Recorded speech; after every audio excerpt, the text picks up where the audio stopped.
ఒకరోజు అడవిలో ఒక చీమ వేగంగా పరిగెత్తుతున్నది. కొంతసేపటికి దానికి ఒక ఎలుక ఎదురొచ్చింది.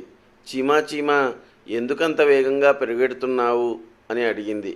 అందుకు ఆ చీమ ఎలుకతో, అక్కడ ఒక పెద్ద జంతువు ఉంది, నాకన్నా చాలా పెద్దదిగా ఉంది, అది నన్ను తినేస్తుందేమోనని భయంగా ఉంది, అందుకే పరిగెత్తుతున్నాను అంది చీమ.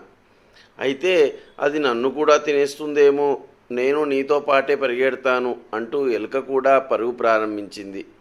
అవి రెండు అలా పరిగెత్తుతుండగా ఒక కుందేలు ఎదురొచ్చింది. ఎందుకు మీరు అలా పరిగెడుతున్నారు అని ఆ కుందేలు అడిగింది.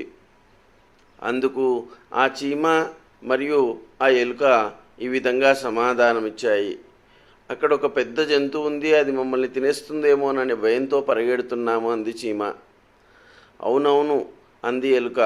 దాంతో భయంతో కుందేలు కూడా వాటితో పాటు పరుగు లంకించింది. కొంత దూరం వెళ్ళాక వాటికి ఒక నక్క ఎదురొచ్చింది. మళ్ళీ అదే ప్రశ్న వేసింది. చీమ మళ్ళీ అదే సమాధానం చెప్పింది. వాటితో పాటు నక్క కూడా పరిగెత్తింది.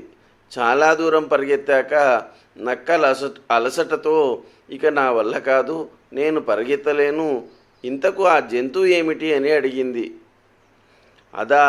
అది ఒక పెద్ద గండు చీమ, నా వైపే వస్తుంటే తనేం చేస్తుందోనేమోనని భయపడ్డానని చెప్పింది చీమ. ఎలుక, కుందేలు, నక్కకు కోపం వచ్చింది.